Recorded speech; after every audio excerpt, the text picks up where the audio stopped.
Contextos.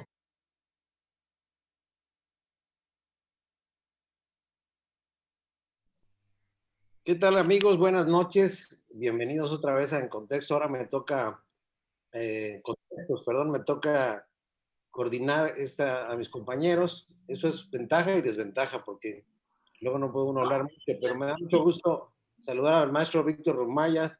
Muy buenas noches. Y al Buenas maestro noches. nuestro corresponsal en Huatulco, el maestro Ricardo del Muro.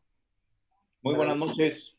¿No ha temblado, maestro, recientemente? No. Al contrario, íbamos hasta ayer, íbamos con 1000 y pico, 1700 réplicas, todavía hace rato hubo otro movimiento, así es de que si en un momento determinado desaparezco de la pantalla, ya saben por qué es. Sale corriendo. Salgo corriendo. Buenas noches a todos los que nos hacen el amable favor de seguirnos desde sus hogares, desde sus smarts, desde sus computadoras. Y bueno, hay varios temas hoy en la agenda. Está el tema de la visita que hoy confirmó ya el presidente Obrador de Estados Unidos. Hay puntos de vista encontrados. Él dice que es una visita de Estado. Los críticos dicen que Trump lo va a utilizar. Me gustaría que tratáramos ese tema. Y también hay otro tema importante que está pasando en lo oscurito ahorita, y es que el Congreso va a sesionar para reformar la ley electoral y dar un albazo que, a mi juicio, porque ya tuve conocimiento de esa iniciativa, le resta independencia al INE, al Instituto de Elecciones del Estado, y por otro lado, pues le suprime, como ya lo habían venido haciendo, recursos a los partidos. Yo sé que que mucha gente critica que los partidos son estructuras parasitarias, vividoras, y de hecho, pues yo creo que sí lo son, pero también es necesario que haya financiamiento para evitar financiamientos ilegales como los que da el narco o los que dan los contratistas que luego se cobran esos apoyos a través de jugosos negocios. En fin, esos son algunos de los temas, más los que quieran agregar. Me gustaría que el maestro Ricardo iniciara con su comentario, si es tan amable. Bueno, sobre el punto de los partidos políticos, creo que es buena la advertencia y es que hay que estar atentos en qué sentido viene esta propuesta en el Congreso. Recientemente ha habido un gran debate en torno al papel del Instituto Nacional Electoral, incluso se ha sentido un cierto enfrentamiento o al menos ciertas diferencias entre el presidente Andrés Manuel López Obrador y Lorenzo Córdoba, presidente del Instituto Nacional Electoral.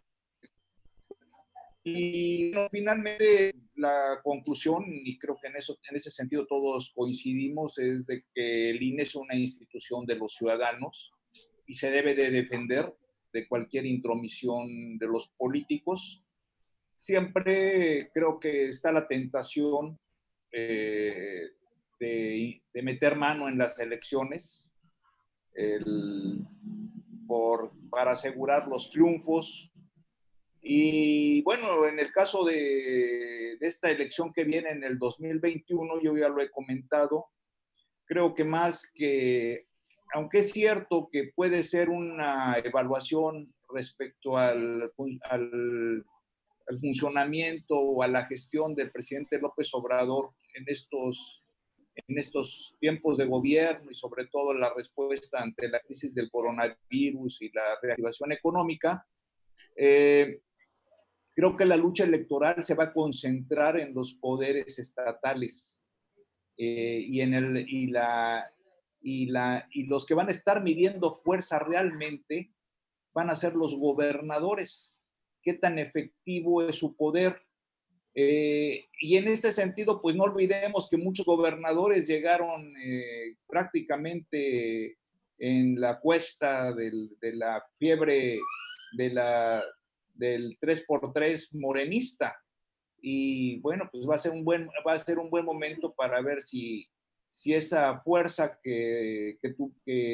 o esa fama o ese impulso que tuvieron con la ola morenista se puede refrendar en su poder político en cada entidad. Creo que por ahí va ese asunto. Y para cerrar en ese sentido mi comentario, creo que sí es cierto, hay muchas fallas en el sistema político electoral mexicano, en el sistema electoral mexicano, Yo no soy muy partidario de los diputados de partido, creo que fue una invención Mal viejo necesario. sistema, un mal necesario para dar una imagen de democracia. Creo que estos personajes salen sobrando, ojalá en algún momento dado, y son caros, ojalá en algún momento dado los quiten. Tampoco no soy muy partidario de las cuotas de género, nada más como si fueran así, poner fichas de dominó. Creo que hay mujeres políticas muy inteligentes y pueden en un momento determinado ganar la mayoría en el Congreso, pero en base a sus méritos, por sus méritos profesionales, y no como sujetas a cuotas de género. Y finalmente otro punto que tarde o temprano también debemos de discutir es el alto costo que cuestan las elecciones en México. Estamos en un momento de crisis, es bien que se bajen los sueldos, que se baje el financiamiento, pero que se haga de una forma abierta en el Congreso, que haya una discusión sobre qué se puede hacer, qué no se puede hacer y que todo el mundo participe. ¿Cómo ves, mi querido Víctor? ¿Hay posibles alianzas? ¿Cómo ves el escenario? ¿A quién ves en la oposición? ¿A quién bueno, lo que pasa es que este es un tema muy complejo con muchas aristas.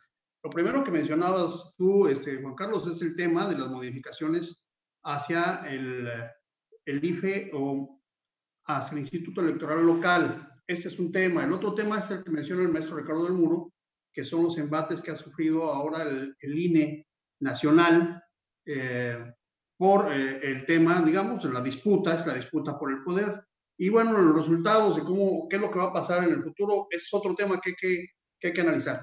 Voy por partes. Me interesa mucho a mí el tema del INE a nivel nacional. A mí me parece que es una de las pocas instituciones sólidas, importantes, serias, que le han permitido transitar a México dentro de la vía democrática. La prueba está justamente que Andrés Manuel López Obrador llega al poder, la prueba está que con impugnaciones y lo que se pueda señalar, pero ha habido alternancia en los últimos 24 años. Es decir, ha sido un costo muy alto, nada más que comparemos que el camino de la democracia con otros países, por ejemplo, en el Cono Sur, ha sido no poniendo pesos, sino poniendo muertos. Es decir, la confrontación ha llegado a tal nivel que ha habido matanzas, ha habido una confrontación terrible.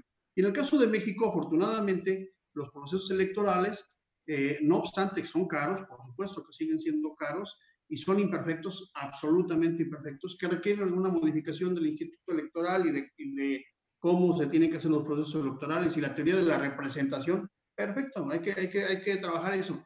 Pero no se trata de caer en la misma lógica que han tenido en todas las instituciones en este sexenio, lo digo con mucho respeto, pero así ha sido, tirar al niño de la bañera con el agua sucia. Es decir, no funciona, bueno, tiramos todo, ¿no? No, las instituciones hay que perfeccionarlas y las instituciones son construcciones humanas y por lo tanto son imperfectas y requieren irse adaptando conforme va pasando el tiempo. Concretamente ahora el INE, Instituto Nacional Electoral, me parece que todos los mexicanos debemos de sumar y todas las fuerzas deben de sumar para que en este momento, en este proceso, se fortalezca, no se le debilite. A mí me parece que al contrario, hay que fortalecerlo. Es muy importante y la disputa que se está dando y la agresión que han sido objeto por parte del presidente de la República son, me parece, desde mi punto de vista como un demócrata, me parece que son inadecuadas. Es muy importante que el Instituto Electoral, que ha demostrado su capacidad para organizar elecciones, y el Tribunal Electoral, que es muy importante, donde se dirimen las diferencias jurídicas y que se canalizan los descontentos, sigan fortalecidos. Recordemos hace algunos años las disputas postelectorales, los movimientos postelectorales paralizaban ciudades, tiraban gobernadores, generaban conflictos en la sociedad y no estábamos todavía tan polarizados como lo estamos ahora, ¿sí? Entonces, me parece que ante una cosa y la otra, me sigue pareciendo sumamente importante preservar al INE. ¿Qué va a pasar, me decías, Juan Carlos, en el futuro? Lo dejo para un segundo comentario para que hable mi amiga. ¿Qué tal? ¿Sale?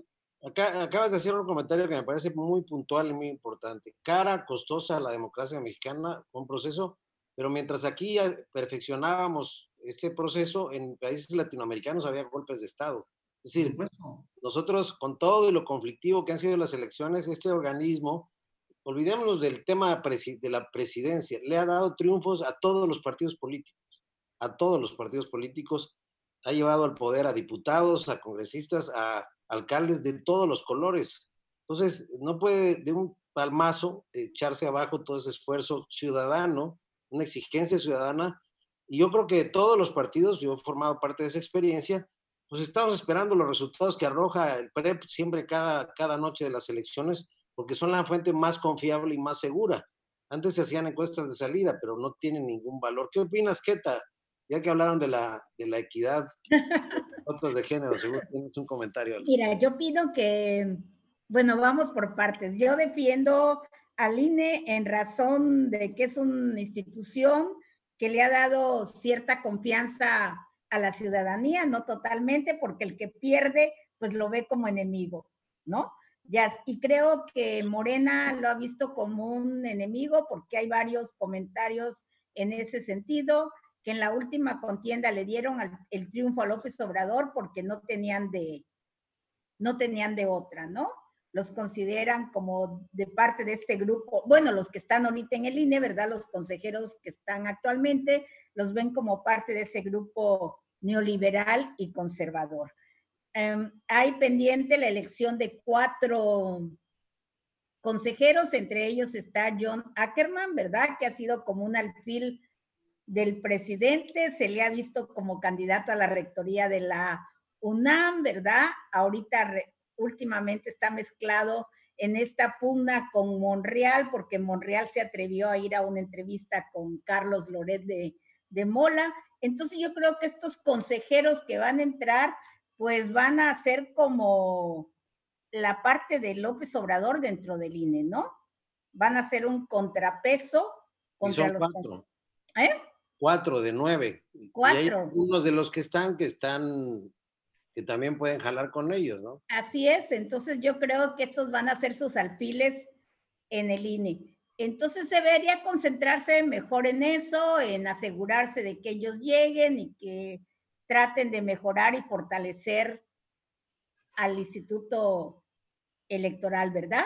Y lo que está pasando aquí en Chiapas, pues creo que está muy mal de parte de los diputados, ¿verdad? Y sobre todo, a mí nunca me han gustado, ni en la época del PRI, ni en la época de ningún partido político, estos salvazos, estas sesiones en lo oscurito, estas sorpresas que de repente te despiertas con una iniciativa de ley ya aprobada, de la cual nunca te enteraste. Creo que la ciudadanía debe de estar enterada de qué propuestas de iniciativas de leyes hay para poder dar nuestra opinión y para poder ser sometidas a consulta.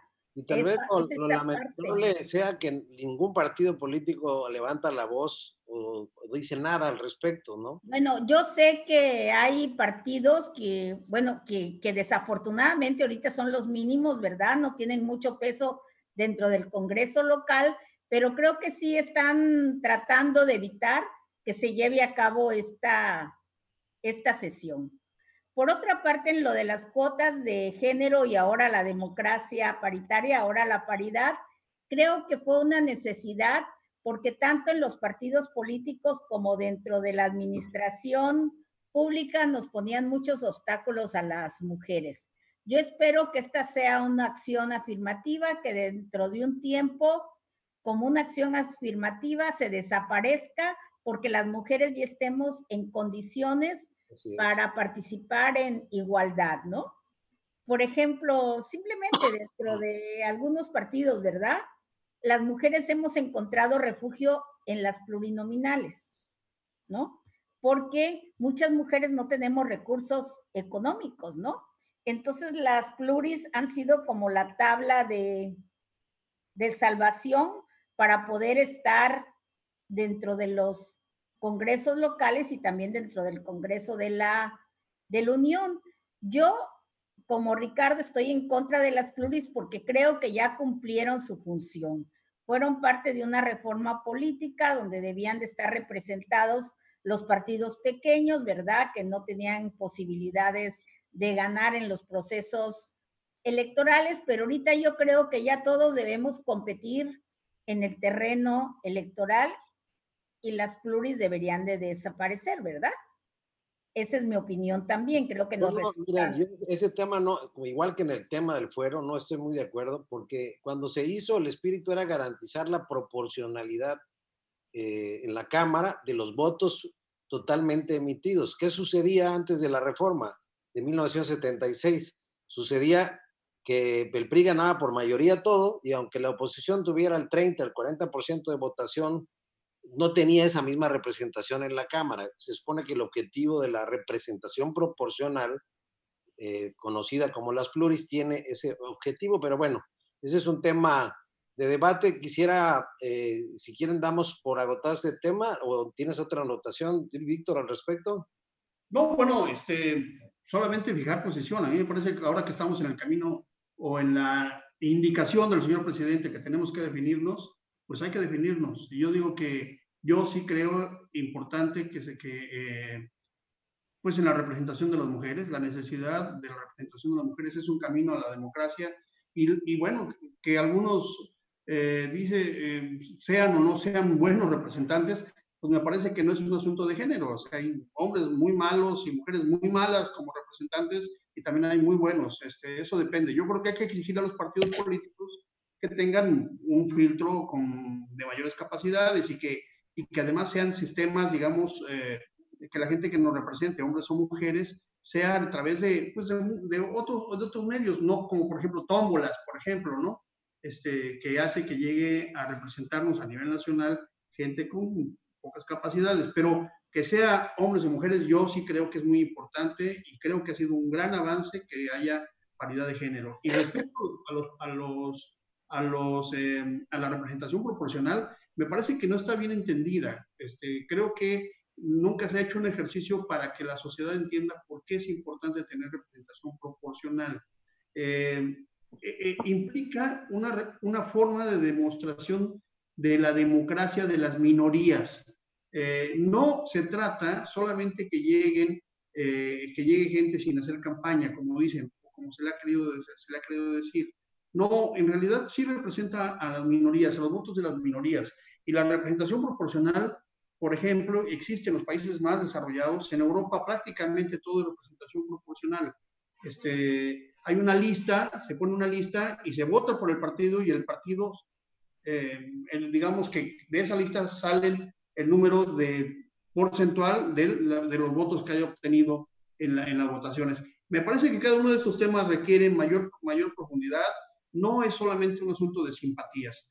Yo creo que es un asunto necesario para la construcción democrática en el país. Y finalmente, en ese tema, nuestro amigo Ricardo hablaba sobre lo que cuesta la democracia. Sí, es muy cara. Creo que sí requiere que una vez que pase el 21, iniciemos una reforma a las formas de representación y a los institutos electorales, no solamente del INE, sino a todos los institutos, al tribunal, a los OBLES, o sea, que los organismos electorales de los estados, porque son organismos democráticos que se organizan en función del momento histórico, y el momento histórico está cambiando, entonces sí es necesario modificarlos, pero no en este momento, cuando vamos a enfrentar... No al cuarto para las 12, no se pueden cambiar las reglas cuando estás por iniciar, ¿no? Así es. Voy a leer los mensajes que nos están llegando. Rosy Chacón nos dice: ya no es de los ciudadanos, es de los políticos. Por uno pone y ellos disponen del mejor postor, al mejor postor, dice INE. Buenas noches a todos, dice Araceli Hernández. Edwin Morales dice: ¿quién queda? Los deciden los de arriba, el INE nunca se toma en cuenta. Rosy Chacón dice: así le dieron el triunfo a López. Y Esmeralda Barrales dice: buenas noches a todos, buenas noches. Pues vamos a hablar ahora del tema de, si gustan, de la visita. Hoy confirmó el presidente que va a visitar siempre, sí, lo que dio a conocer Trump, ya lo confirmó el presidente, que va a ser una visita de Estado que se va a enmarcar solo en el TMEC, pero pues los analistas dicen que Trump va a aprovechar la visita del presidente porque quiere que de algún modo le ayude o incida en el electorado. No sé, ¿ustedes cómo lo ven, Ricardo? Pues puede ser, o sea, yo no sería raro porque finalmente esto sería para los dos presidentes, tanto para Trump como para López Obrador. La visita lo ayuda. A López Obrador lo fortalece muchísimo porque pues le da una... ¿No Le veo da un una riesgo ahí, maestro, en esa visita para el presidente? ¿Mande? ¿Un riesgo para él? ¿No lo ve? De que lo vapuleen. Yo no le veo ningún riesgo porque finalmente, o sea, hay un acercamiento con Estados Unidos. Yo en lo personal no creo que sea un acercamiento vergonzoso, es un acercamiento real que siempre ha existido. Durante mucho tiempo se quiso manejar un sentido anti-yanqui, tal vez, pero dentro de la geopolítica es muy normal que América Latina, México sobre todo, al ser vecino de Estados Unidos, pues entre dentro de la órbita estadounidense, igual que Canadá. Y creo que ahorita como viene la situación de la crisis, que ya el Fondo Monetario Internacional la vaticina terrible para todo el mundo, creo que con la única excepción de China, pues sí es fundamental de que los países de Norteamérica se fortalezcan y que hagan un mercado común, pues para poder sobrevivir a esta nueva normalidad que va a venir para enfrentar pobreza, falta de mercado, falta de mercancías y demás. Por el otro lado, pues el acercamiento de Trump con López Obrador, lo he repetido en este programa varias veces, pues fue un elemento que echó por tierra toda esa campaña de un grupo opositor que señalaba que íbamos a convertirnos a una segunda Venezuela o que nos íbamos a convertir en un gobierno tipo castrista, o que, por ejemplo, a López Obrador hasta ahorita pues no se le ha tachado de comunista, como en su momento sí se le tachó al general Lázaro Cárdenas. Entonces, pues esa relación con Trump, por supuesto, o más que nada la relación con Estados Unidos. Y algo que también nos debe de llamar la atención, a mí en lo personal me ha llamado mucho la atención, es de que hay que tener memoria.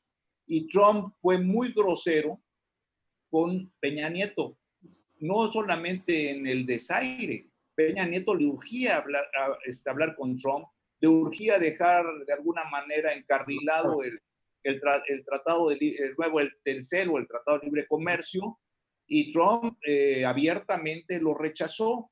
En este sentido, yo creo, aquí me pongo un poco a especular, es porque al grupo de Peña Nieto y también al grupo de Calderón, Estados Unidos, concretamente Trump, los estuvo metiendo en lo que podríamos llamar el grupo de los narcopolíticos. Y ahorita, pues el caso de que está García Luna ahí hablando y ahí las series de Netflix están evidenciando todo ese entreteje y maneje. En cambio, se nota que hay un respeto, que hay una simpatía incluso de Trump hacia López Obrador. Y bueno, qué bueno que ojalá vaya también el Trudeau de Canadá, el presidente de Canadá, y que esto pues signifique cerrar filas en un mercado común. De que lo van a aprovechar políticamente, pues claro que lo van a aprovechar, ¿no? Dios los hace, dice el dicho, y ellos se juntan, ¿no? Claro que sí. ¿Cómo ves tú, Víctor, el escenario de que puede afectar, beneficiar, perjudicar a México quien gane? Bueno, Si a México es una cosa y a los personajes políticos es otra cosa. Okay. Hay que hacer una distinción. Para el análisis político yo creo que siempre hay que tomar en cuenta una máxima: razón y circunstancia. ¿Cuál es la razón por la que va Andrés Manuel y cuál es la razón por la que Trump lo invita, ¿no? O sea, me parece que son más fuertes las razones de Trump en invitar a Andrés Manuel, a quien ha llamado Juan Trump, al que le ha dicho que es un buen hombre. O sea, son, digamos, expresiones que no son expresiones, digamos, en condiciones de igualdad. Prácticamente lo manda a traer.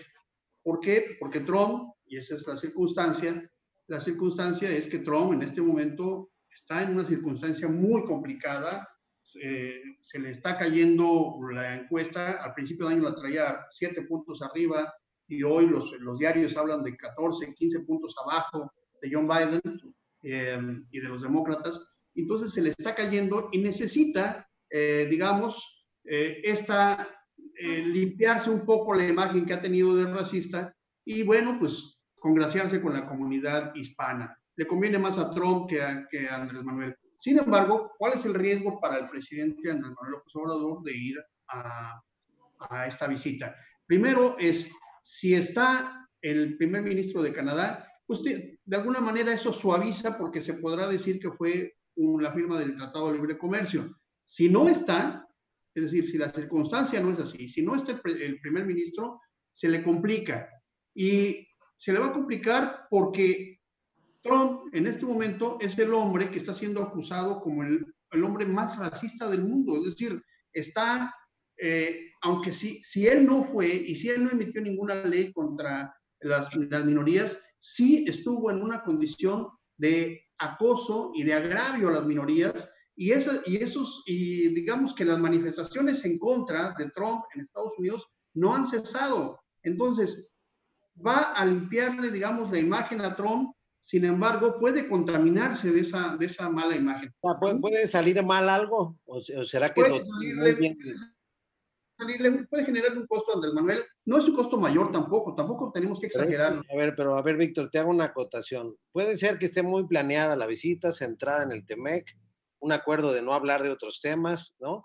Pero hasta una foto, hasta un saludo mal dado, así se lo hicieron a Peña, así se lo hicieron a Calderón, puede ser interpretado de alguna manera. No hay un riesgo para el presidente. No, es que tan sencillo como que Trump todo lo hace a través de su tweet. O sea, nada más aunque esté con Andrés Manuel, se tome la foto ahí, Trump podrá utilizarlo como mejor le parezca y lo va a utilizar en su campaña como mejor le parezca. Es decir, va a reforzarle la campaña a Trump y eso puede tener consecuencias si ganan los demócratas. Okay. Si ganan los demócratas, eso le va a generar consecuencias, como también se lo generó a Peña Nieto. La llegada de Trump no le fue bien a Peña Nieto, aunque esperaban que eso fuera algo interesante o le sirviera a Peña Nieto.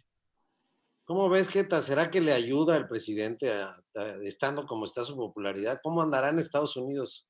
¿Le beneficiará a Trump que vaya? Pues mira, en relación a nuestra cercanía o lejanía con Estados Unidos, ¿no? Desde el inicio del gobierno de López Obrador todavía hubo muchos insultos de Trump hacia nosotros, ¿no? Que se dieron con Peña Nieto y todavía se prolongaron a principios. Se esperaba una reacción de una gente de izquierda, se esperaba como un pleito frontal con Trump de parte de Peña Nieto, de parte de López Obrador, perdón. Y él, sin embargo, creo que ahí le celebro, él conservó la mesura, nunca se enfrentó a Trump como muchos se esperaban, porque estaba la firma del Tratado de Libre Comercio, que siempre tiene letras chiquitas, no sabemos hasta qué punto nos va a convenir o no. Fue un tratado muy peliagudo, muy peleado y que finalmente logró ser firmado, ¿no? Pues todas las reuniones tienen sus costos, ¿no? Todas estas visitas pueden ser interpretadas de diferente y pueden ser oportunidades, manera, pueden ser riesgos, ¿no? Sí, pero creo que de alguna manera, pues finalmente estamos muy cerca de Estados Unidos, ¿verdad? Como siempre hemos repetido aquella frase de Porfirio Díaz, tan cerca de Estados Unidos y tan lejos de Dios, y tan cerca de los Estados Unidos. Sí, y entonces creo que pues lo más prudente es mantener una reunión cordial. Claro que no debemos dejar abusos, que abusen como país de nosotros, pero pues es difícil esta relación, ¿verdad? Entonces, aquí lo que cabe es la diplomacia y la... Ya se prepara los futuros inspectores para verificar las condiciones, ya están capacitando en Estados Unidos a los inspectores para verificar las condiciones laborales particularmente en la industria agrícola y en el sector automotriz. Sí, porque ya hay rechazo ya varias empresas por la cuestión del trabajo infantil, ¿no? No, pero Ya más que eso, ¿no? yo lo que creo, lo que Trump en campaña ofreció en Detroit, que fue la cuna de Ford, fue rescatar los trabajos para que regresaran las armadoras a Estados Unidos. Y entonces ahí representa un riesgo para México el que puedan vetar alguna fábrica, alguna armadora, diciendo que no respeta las condiciones laborales. ¿Cómo ve usted, maestro Ricardo, eso? Bueno, en ese lado nos ayuda porque se evitan prácticas, algo que en México es terrible. Va a decir que mejorará las condiciones laborales de los mexicanos. Pues claro, porque finalmente se van a tener que regularizar muchas relaciones laborales que vayan en la informalidad. Yo no le veo así tanto. La realidad es de que, digamos, el calificativo que le pongamos, México dependemos del mercado estadounidense y viceversa. Son economías muy integradas. El otro también existen además relaciones en el mercado laboral, legales e ilegales. Hay migrantes que están trabajando, mexicanos que están trabajando en Estados Unidos de manera legal, en puestos bastante importantes. Hay una comunidad de mexicanos que son reconocidos en el gobierno estadounidense. Y también es cierto de que muchos mexicanos se van ilegalmente para poder subsistir. Tenemos fallas de audio, ¿ah? No será la alerta. Es una relación. Hay familias, hay una alianza. Siempre tenemos el trauma del 37, pero es una realidad y pues nos tenemos que acostumbrar a eso, incluso. Ha de estar temblando allá en Huatulco, a mí se me hace. No, pues ha de estar fallando un poco el internet. Esa parte, pues lo más lógico. Entonces es una relación muy, muy estrecha. Te dejamos de oír un ratito, pero sí alcanzamos a comprenderte. Bueno, ¿de qué no? La cuestión de las lenguas. No, de que tenemos que tener una relación forzosamente. Somos el principal socio comercial de Estados Unidos. Y luego ves que ganaron los Dreamers. Sí. Ante la Suprema Corte, que también era muy importante. Creo que de los 600,000 Dreamers que existen en Estados Unidos, creo que 400,000 son mexicanos. Pero eso se lo ganaron a Trump, justamente. Sí, se lo ganaron a Trump, ¿verdad?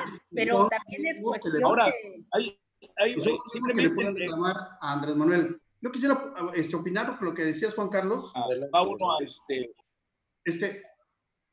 Lo que está señalando de los inspectores fue una condición vergonzosa del Tratado de Libre Comercio. Hay que señalarlo, porque lo que está haciendo ahí, y que hay que dejarlo muy claro, es que está permitiendo que los Estados Unidos, a través del Departamento del Trabajo de Estados Unidos, venga a supervisar a las empresas norteamericanas las condiciones de trabajo en México, y que con estándares internacionales de Estados Unidos se pueda, conocer las condiciones de empleo. Pero política, esta parte laboral la voy a encapsular, no lo voy a tocar en este momento, pero sí lo voy a regresar al tema de lo que hablábamos de la visita de Andrés Manuel López Obrador a los Estados Unidos.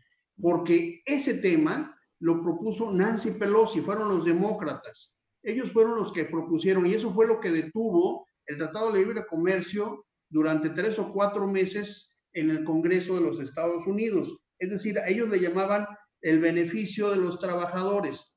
Y hasta que en México se modificaron 4 o 5 leyes, entre ellos la ley laboral, y se modificó la ley, particularmente la ley de asociación para la creación de sindicatos, y ahora se generó una nueva forma de asociación sindical.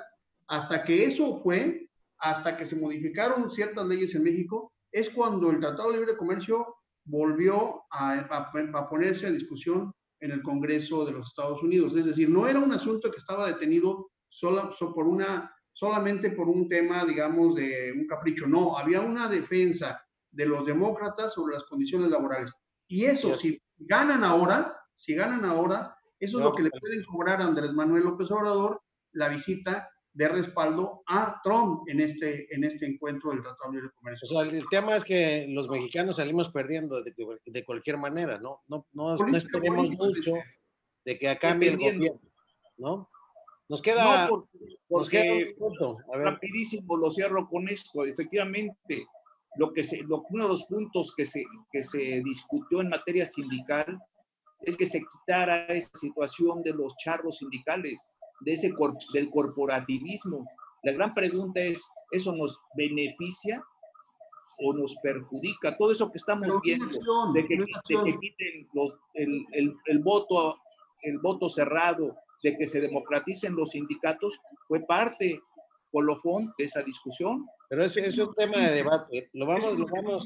Lo que nos puede afectar es que va a caer en manos de los demócratas y van a tener el instrumento para presionar la producción. Aún más en ese tema. Pues muy bien, yo creo que la próxima semana ya tendremos sustancia para hablar de este tema, ya que veamos los resultados de la visita. Por ahí, el lunes voy a sacar un comentario. Hay una iniciativa del Congreso local para declarar el Día Estatal de la Oración. La oración, así es. Una diputada, va a ser un tema interesante por el Estado laico, ¿no? Pero bueno, la semana de la gramática. El próximo lunes vamos a abordar ese tema, por lo pronto. Y de la buena educación. Todos, muy buenas noches a los que nos siguieron esta noche y nos vemos el próximo lunes. Muchas gracias. Buenas noches. Hasta luego.